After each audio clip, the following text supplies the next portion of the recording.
Apakah masa jabatan ketiga Xi Jinping menghadapi krisis politik? Media partai mengungkapkan para pejabat yang berpangku tangan mengamatinya. Setelah masa jabatan ketiga Xi Jinping, perilaku malas dan lalai dari pejabat-pejabat PKC menjadi semakin serius, menyebabkan krisis bagi rezim politik alternatif. Dalam langkah yang tidak lazim pada tanggal 20 Juli agen berita resmi PKC, Xinhua, menerbitkan artikel komentari yang mengutuk gaya kerja korup yang lazim di kalangan pejabat PKC, di mana banyak anggota partai dan pejabat menunjukkan kurangnya inisiatif dengan mengatakan, mereka tidak berbicara, tidak memimpin, dan hanya berdiri dengan berpangku tangan. Ketika mengerjakan tugas mereka tidak ingin berbicara, tidak tahu bagaimana berbicara, atau tidak berani berbicara. Mereka menghindari masalah, menunda-nunda, dan menghindari menangani masalah yang sulit. Pakar permasalahan China, Wang He, menyatakan pada tanggal 20 Juli kepada NTD, New Tang Dynasty, bahwa karena kendali yang luar biasa dari Xi, dia menguasai semua kursi di Komite Staf Pusat yang menyebabkan banyak keluhan dari berbagai faksi. Baik faksi-faksi politik tingkat atas maupun pejabat tingkat bawah menyatakan keluhan terhadap Xi Jinping. Saat ini, Xi Jinping memegang kekuasaan mutlak dan tidak ada kekuatan di dalam partai yang bisa menyeimbangkan kekuasaannya. Para pejabat ini secara terang-terangan menunjukkan dukungan kepada Xi, tetapi sebenarnya mereka mengejar agenda mereka sendiri. Mereka tidak menganggap serius Xi Jinping. Semakin Xi Jinping ingin mengkonsolidasikan kekuasaan, semakin para pejabat ini menentangnya secara diam-diam. Mereka tidak berani secara terbuka menentangnya, jadi mereka menggunakan cara dengan bersantai dan mengabaikannya. Ketika dihadapkan dengan masalah, mereka menghindari menanganinya secara langsung dan mengalihkannya ke jajaran atasan. Jika Xi tidak mengeluarkan perintah, mereka tidak akan mengambil tindakan.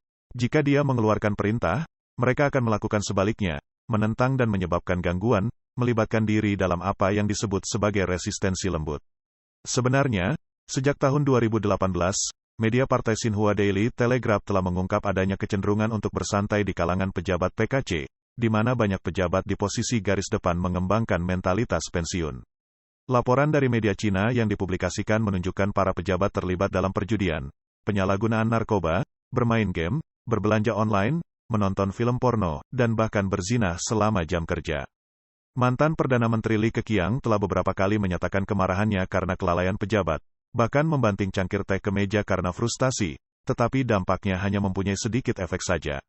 Pada tahun 2019, People Daily secara publik melaporkan bahwa Xi Jinping memperingatkan pejabat PKC selama konferensi pekerjaan pembangunan partai agar tidak menjadi pejabat yang malas, lalai, biasa-biasa saja, atau korup, dan tidak menggunakan pemberantasan korupsi sebagai dalih untuk tindakan tertentu. Pada tahun 2021, media partai mengungkapkan isi pidato yang disampaikan oleh Xi Jinping dalam pertemuan Komisi Sentral untuk Inspeksi Disiplin.